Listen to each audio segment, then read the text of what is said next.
Hello, my name is Rabbi Maurice Hrris, and I'm pleased to have the opportunity to share this presentation on Israel through a Reconstructionist lens. If I had to do this presentation in just one slide, I would probably cut to the chase and say that, broadly speaking, from its beginnings, the Reconstructionist movement has supported what today would be called a progressive Zionist perspective. Let me start by explaining what I mean by that term, and then come back to tell some of the story of how our movement came to be largely aligned with that outlook. Progressive Zionism is guided by a matrix of values that I'll bring up onto our screens in several sets. The first set of values are ones that I'll call existential values. And these are values that progressive Zionism has in common with other forms of political Zionism, namely, the belief in the existence of a Jewish national homeland, providing Jews self-determination and refuge, located in at least part of our people's ancient land. The next set of values are expressions of the biblical prophetic tradition.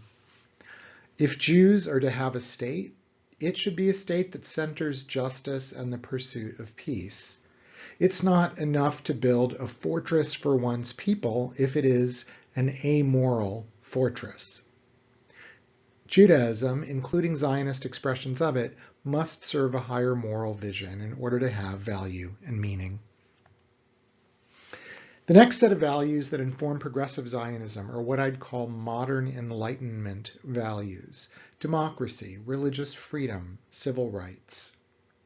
Progressive Zionism insists that the Jewish state be a democratic state that protects the human and civil rights of all its inhabitants, as well as those people who are under its military or civil authority.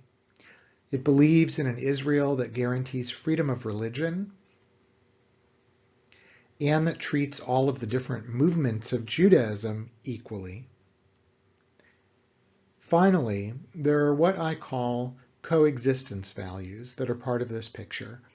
Values that demand that while we pursue our own legitimate collective and national rights, we also respect the legitimate rights and national aspirations of the Palestinians, and that we seek a negotiated, just resolution to the Israeli-Palestinian conflict that acknowledges the rights and needs of both peoples.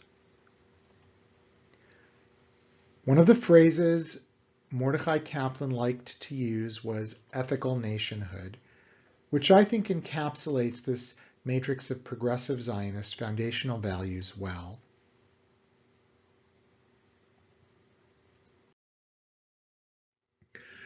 I'll take a moment to present these sets of values on screen again, and while I do, I invite you to use the chat feature to post any questions you may want to share with the group. If we have time, I'll do my best to address them at the end.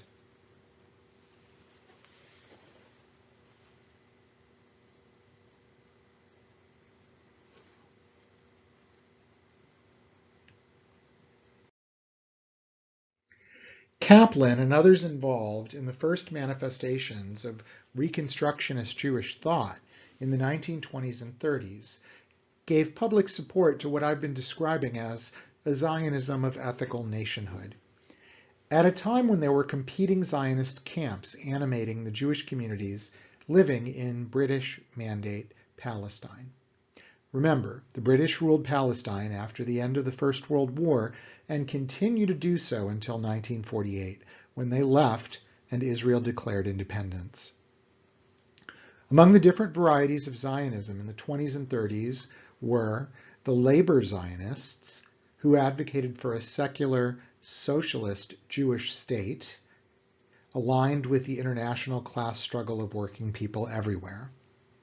They were the largest and most successful Zionist movement from the time Kaplan began writing on Judaism until the late 1970s.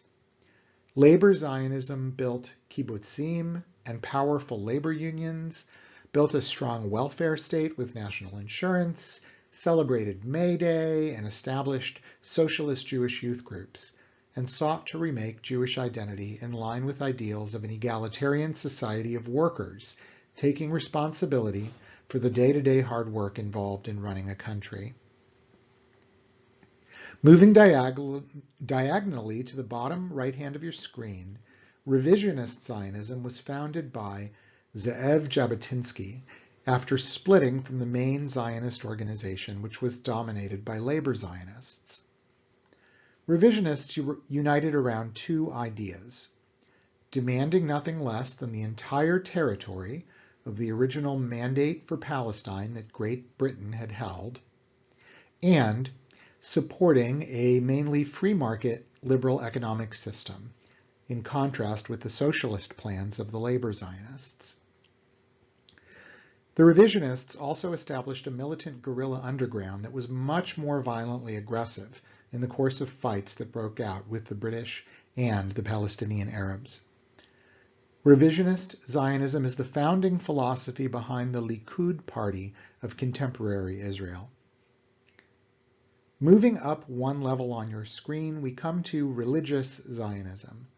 In the 20s and 30s, religious Zionism organized itself around the belief in a renewal of Jewish political thought combined with a devotion to the Torah and an orthodox understanding of its commandments.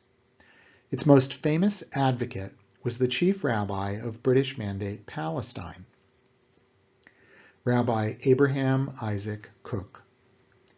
Religious Zionism was, in part, an orthodox answer to the strong anti-Zionist tendencies that dominated much of the Orthodox world in the early part of the 20th century. Orthodox anti-Zionism distrusted the secular and socialist aspects of labor Zionism and hewed to theological beliefs that had long asserted that God, and not the Jews themselves, would act to restore the Jewish people to the land of Israel. Rav Kook, as he was known, sought to counter Orthodox objections to Zionism. The movement that his descendants built on this foundation ultimately came to advocate for a theocratic Orthodox Jewish state and for expanding settlements throughout all of ancient Israel's territory, and for viewing any form of territorial compromise with the Palestinians as a grave sin to be resisted with all one's strength. Finally, we have cultural Zionism, founded by Achad Ha'am, the pen name of a notable writer, editor, and intellectual named Asher Ginsberg. Cultural Zionism prioritized the revitalization of Jewish culture and creativity through immigration, education, and an openness to modern innovations in Jewish practice and belief. And it prioritized all of these things over the goal of establishing a Jewish state. Achad Ha'am envisioned Jews immigrating gradually to the land and building their renewed Jewish life and culture organically. And he also advocated that Jewish immigrants should take great care not to disrupt or harm the Palestinian population presently living there. If I had to place Mordechai Kaplan somewhere on this slide to indicate roughly where he fit into this landscape of competing Zionisms, I would situate him somewhere between the cultural and the labor Zionists. I'll say more about that later. But first, let's take some time to review the big idea that Mordechai Kaplan popularized about the natural development of Judaism, because it's relevant to this topic. Kaplan took a sociological approach to religion. He wanted to understand how Judaism had maintained itself as a coherent and continuous religious community, even though its history was so full of massive and sometimes catastrophic changes in beliefs, practices, and circumstances. He came to the conclusion that Judaism was an evolving religious civilization. Evolving because it had changed from era to era, sometimes dramatically and abruptly, other times gradually. Religious is perhaps obvious, but what Kaplan identified was the main function of religion, namely to seek to understand God and higher truth, and to give expression to those beliefs through ritual and community. Although traditional Jewish authorities claimed that those beliefs were revealed by God on high to the Jewish people down below on earth, Kaplan was a religious naturalist, and he believed that religious beliefs grew from the ground up, from the people in a particular community. The human-created nature of these beliefs did not make them invalid beliefs, but it did mean that, for Kaplan, all religious beliefs were subject to the errors that humans can make. So, Kaplan discovered that Judaism was religious, not surprising, and that it evolved, and then he added one more word to his formula: civilization. Kaplan observed that Jews were more than just a community of religious believers. They were also part of a holistic civilization, including art, literature, culture, music, food, humor, local languages, and historical connections to their ancient homeland, and in many cases, to the diaspora lands in which they lived. Kaplan came to believe that the whole package of elements making up Jewish civilization was worthwhile, and that Jewish communities should strive to welcome and include people who might be more drawn to cultural aspects of Judaism than religious ones. Kaplan and his early students, many of whom were established rabbis in their own right, developed his theory into a historical timeline tracing the ways in which Judaism grew and changed throughout its more than 3,000-year history. The timeline begins with the earliest phase of Jewish history, the biblical era, and then moves from major era to major era in time. The little yellow explosion symbols you see on the screen represent massive collective catastrophes in Jewish history, beginning with the Roman destruction of the temple, for instance, which ended the biblical era and began the rabbinic era. The image of a spiral represents the evolution of Jewish religious beliefs and practices. So, for example, sacrificial offerings in the temple and priests as religious leaders gives way to rabbinic practices of prayer and study, and rabbis become the new religious authorities. Further down the timeline, when the medieval era gives way to the early modern era, there's another yellow explosion symbol, or crisis. This time, the sciences and the emergence of Enlightenment-era questioning of the God-given nature of sacred texts caused a crisis in many world religions, including Judaism. For the first time, we now start to see the emergence of the modern movements of Judaism, disagreeing about previously long accepted beliefs, such as the Torah being the literal word of God, and the rabbinic tradition's stark distinctions between men and women, Jews and non-Jews, and so on. Different kinds of people start to become ordained as rabbis, and changes in how Jews worshipped and practiced in their homes began to proliferate. The last of the explosion symbols in this image represents, of course, the Nazi Holocaust, a collective decimation and trauma that marks the pivot from what Reconstructionist thinkers called the modern era to the contemporary era. As information technology continues to unfold and geographic boundaries become less and less meaningful in terms of how ideas are spread and how communities form, it's possible that we will soon be on the cusp of another major transition to a new era. What I've been describing so far are Kaplan's big insights into the social and historical nature of Judaism. What I have not been describing here are Kaplan and his early students' ideas about how we should seek to live and practice meaningful Jewish lives in our own times. Since this session is not intended to be a grand overview of Reconstructionist thought, I will stop short of trying to review that content here. Suffice it to say that some of that content is included in the values that I earlier described as informing Kaplan and early Reconstructionists' approach to Zionism.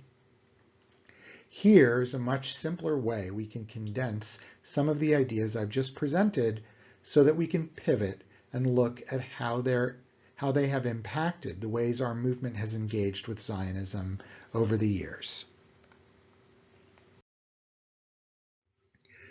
This diagram combines some of Kaplan's theory about what Judaism is with his aspirations for how it should function as a force for good in the world. Judaism is an evolving religious civilization, and the yellow and green circles represent the key elements of that civilization. Kaplan believed that religion, beliefs, rituals, practices, discussions, and shared community sacred times. Religion was the central element of Jewish civilization, but the other components were also deeply important.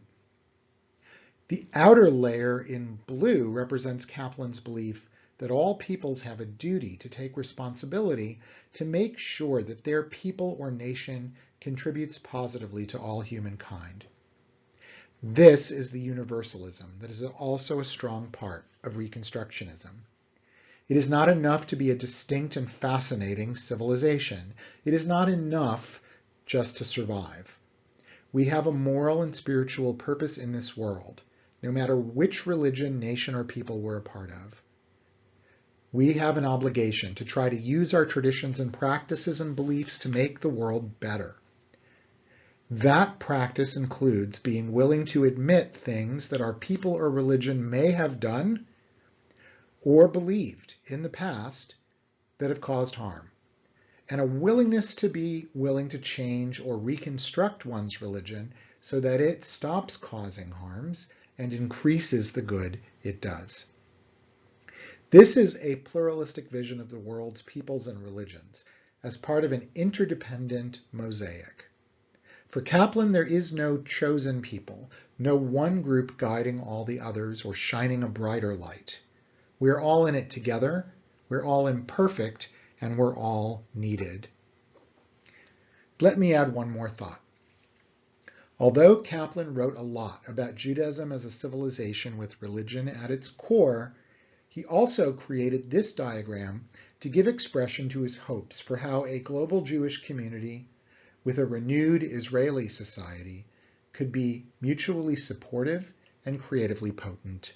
You can see that he envisioned a vibrant Jewish Renaissance in the land of Israel, and how he describes religion, culture, and ethics as all core components of a holistic Jewish civilization, and then radiating out from that creative center of a new Jewish community centered in its ancient homeland is learning and influence that radiates outward to the American diaspora. For Kaplan, his focus was on America, but I think if he'd lived to this point, he would be including all of the Jewish diaspora in his thinking. Similarly, the influence is supposed to flow from the outside to the center, and this was supposed to be a mutually rewarding symbiotic relationship.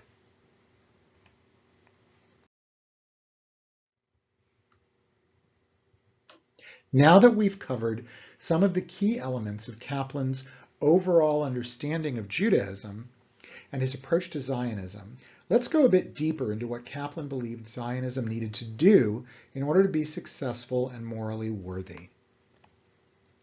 I see 4 key areas that he thought were essential. First, even before the Holocaust, the situation for Jews living in many parts of the world was increasingly dire. Pogroms had erupted across Russia and Eastern Europe. Liberal democracies were uncertain and would periodically devolve into authoritarianism and anti-Semitic violence.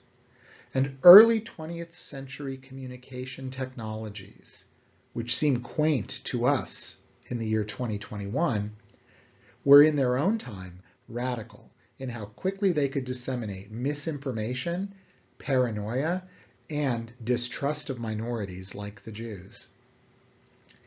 Kaplan was a Zionist in part out of a desire to improve Jews' overall safety and chances of long-term survival.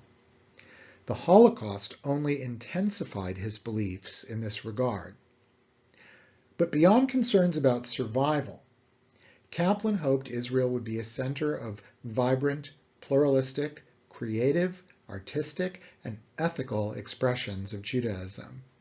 He believed that there were opportunities for Jewish creativity that could only happen in a place of Jewish collective sovereignty, and that the long historical and spiritual relationship Jews had with specific places in the land of Israel would also inspire Jewish creativity and energy in new ways. And he wanted those energies and ideas to flow into the diaspora Jewish community, now centered in the United States, and for the diaspora to flow its best ideas and creativity back into Israel. So you can see the four areas that concerned him the most.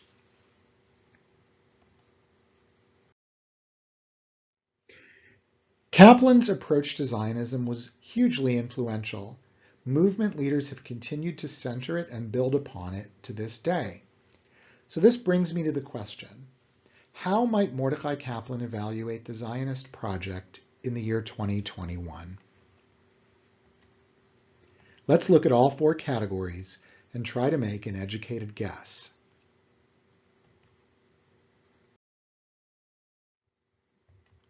Let's start with the question of Jewish safety and survival. Even before 1948, Jews living in Palestine developed an underground movement to ferry Jewish refugees fleeing the Nazis to British-controlled Palestine. Despite strict limits on the numbers of Jewish immigrants imposed by England, Jews found ways to get through the barriers and find shelter. Israel also has built a strong and diverse economic foundation using the tools of education, the sciences, and government incentives for technological innovation to make the country largely self-sufficient and a hub of desirable knowledge and expertise in the global marketplace. This in turn has increased Jewish security because Israel is a valued player in global markets and in major public policy issues. Obviously, what Israel is best known for in terms of security is its powerful and dominant army. As this old 10-shekel banknote depicts, Israel has been very successful at bringing in masses of Jewish immigrants from places where they had previously lived in danger. If you look at the images on this note, you can see a photo of what I believe are Polish Jews arriving, next to three Hebrew words, Shlach et Ami, send my people, the words God told Moses to say to Pharaoh. Military technology, prowess, and weapons development have all played a key role in fulfilling the goal of making Jews more secure, at least up until now. We will get into the ethics and moral issues connected to how Israel bears arms, but for now, we're just looking at the goal of increasing Jewish safety and survival odds. This latest image is a popular internet meme, often accompanied by a caption that claims that the four women soldiers below are the granddaughters of the four women in the upper photo, which was taken at a concentration camp. As is always the case with internet memes, it's hard to know whether or not that claim is accurate. But the emotional truth of the image resonates profoundly for most Israeli Jews and for many diaspora Jews too. Achieving the ability to create a fierce military to protect Jews in Israel has had the effect of giving a lot of Jews a sense of self-reliance and self-esteem that had been crushed by previous waves of Jewish persecution. Israelis have also built a powerful intelligence service and have mobilized high-tech military systems to try to protect their civilian population. This image shows a barrage of rockets launched from Gaza towards Israeli targets and Iron Dome missiles flying through the sky on track to intercept the rockets in the air. Finally, diplomacy has also played a role in Zionism's efforts to secure Jewish lives in Israel. Whether it can ultimately lead to an enduring peace with security for Israelis remains to be seen, but it is another way in which this Zionist goal has been tackled. Partly tackled, I should say. Now let's turn to the cultural and religious renaissance Kaplan had hoped Zionism would lead to. Culturally speaking, in many ways, Israel has surpassed all expectations. The revival of modern Hebrew literature and language, the emergence of popular visual artistic representation of traditional Jewish religious elements, the use of public spaces to celebrate and give artistic expression to the Hebrew Bible. All of these have been rich and abundant. Music, archaeology, and museum sciences, cinema, book fairs, and poetry have flourished. These are a series of banknotes, by the way, that all celebrate the lives of female Israeli poets. And like some of the stamps you've been seeing on your screen, using currency as a canvas for Jewish arts and culture is something categorically different and organic to Israeli society, different than what Jews had experienced or could experience in the diaspora.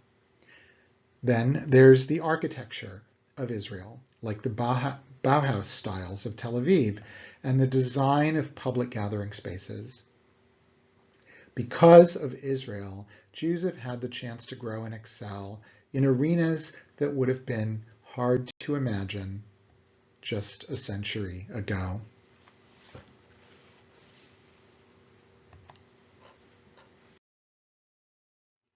Now let's turn to the question of a Jewish state living by the best of Jewish and Enlightenment values, because that measure was in some ways more important to Kaplan than any other.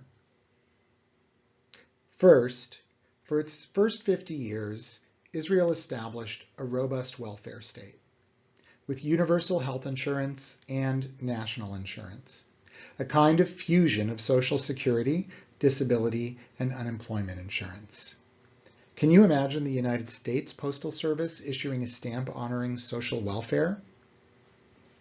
Next, let's talk about equality and access for people with different physical and mental abilities. In that realm, Israel has a mixed record, but widely shared aspirations across its society.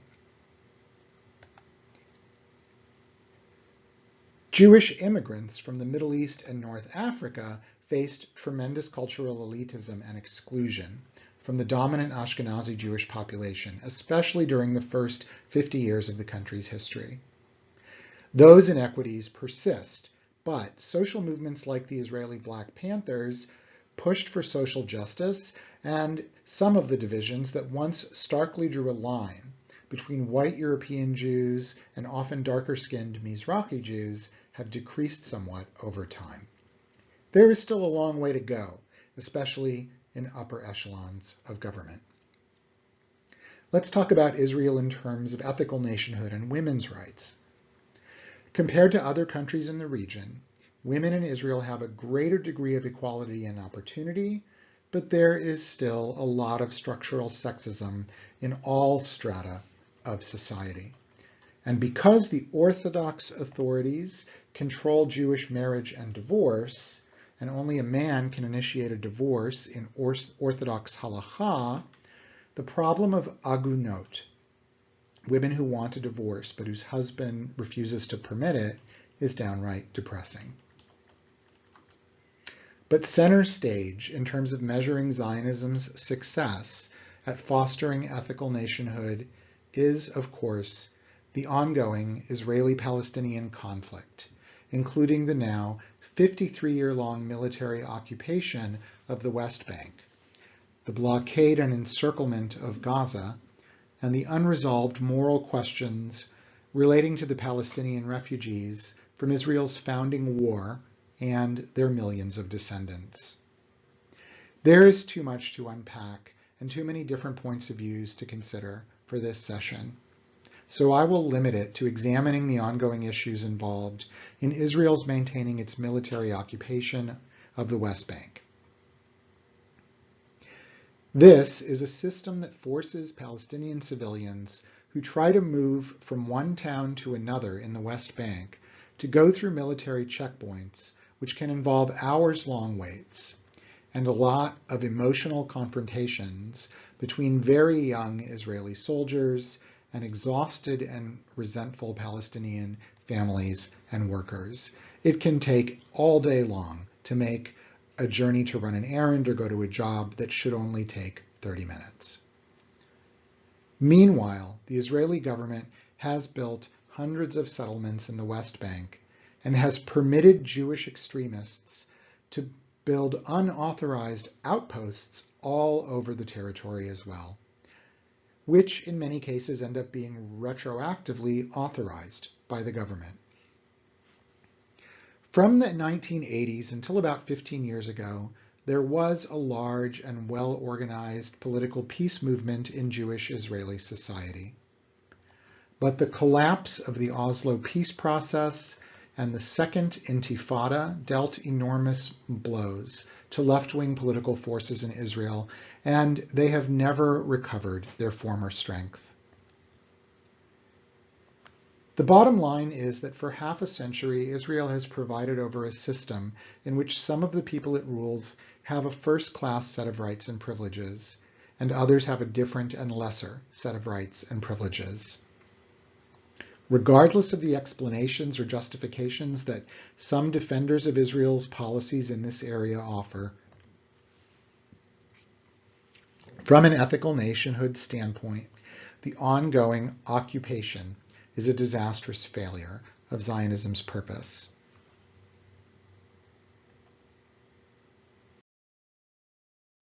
Okay, we have one more area to examine, and this is the hope that Zionism would achieve a fruitful, complex, creative, and mutually enhancing symbiotic relationship between Israeli Jewish society and diaspora Jewish societies.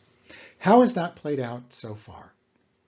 Well, culturally, Israel has given diaspora Jews its own natural artistic expressions, like Israeli dancing.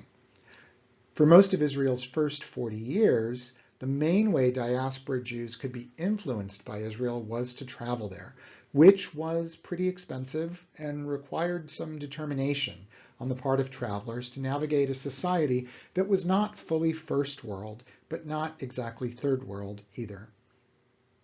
And in terms of diaspora Jews influencing Israeli society, that wasn't so easy during that period either. Israelis, like most people around the world, would flock to American movies and receive American and Canadian Jews with warmth, but the flow of massive amounts of media and information between Israel and other Jewish communities that exists today had not yet been born. For the past 2 decades, however, huge numbers of diaspora Jews, especially young adults, have spent time in Israel. Traveling there is much less expensive, and it's a lot easier to get there quickly and comfortably. Meanwhile, Israel's medical, computer, and information science industries have had a huge influence on Jewish and non-Jewish communities everywhere.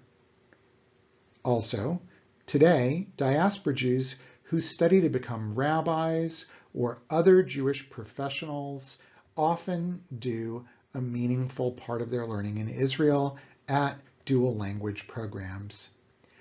These pluralistic Jewish centers of learning have also gradually influenced Israeli society as the ideas and possibilities of liberal religious Judaism have started to find their own Israeli expressions.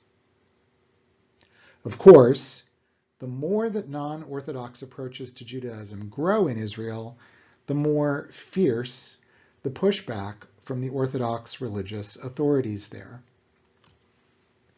In case you're wondering about the caption on this photo, I'm sorry to report that once again, for the 18th year in a row, I did not make the Israeli chief rabbinate's list of kosher rabbis. And this brings me to the number one way in which the symbiotic relationship Kaplan hoped for has failed to manifest, and that's the stranglehold on key areas of Jewish religious life that the Israeli government gave control over to the Orthodox in 1948, resulting in the almost total denial of acceptance, legitimacy, or funding for any forms of non-Orthodox Judaism in Israel. It is a terrible irony that there are dozens of countries around the world where religious Jews have more freedom to practice Judaism according to their movement's beliefs than they do in the one Jewish state in the world. That failure has led to enormous conflicts and resentments between non-Orthodox Israeli Jews and many of their Orthodox fellow citizens, and it has thwarted and suppressed the religious and ritual creativity that should be a natural part of Israeli society's Jewish religious evolution, ceding the arenas of serious ritual and spiritual innovation to diaspora Judaism. Now, the information age is whittling away at these boundaries and barriers, as is the increasing frequency with which Israelis themselves travel abroad. Also in the mix is the fact that somewhere around 250,000 Israelis live in the United States, possibly considerably more. Considering there are about 6.5 million Jews living in Israel, that's a significant number. That expat group of Israelis forms a bridge over which a lot of cultural and religious influences flow back and forth. On the whole, the symbiotic relationship between Israel and the diaspora Jewish community is an uneven, promising, but also deeply broken work in progress. So, where do we go from here? What does seeing Israel through a Reconstructionist lens ask of us? And what issues are we confronting in the short-term future? I'm going to stop here so that we can discuss those questions. I'm happy to share some of my thoughts about that, but I would actually love to hear from some of you. I hope this has been helpful, and thanks for listening.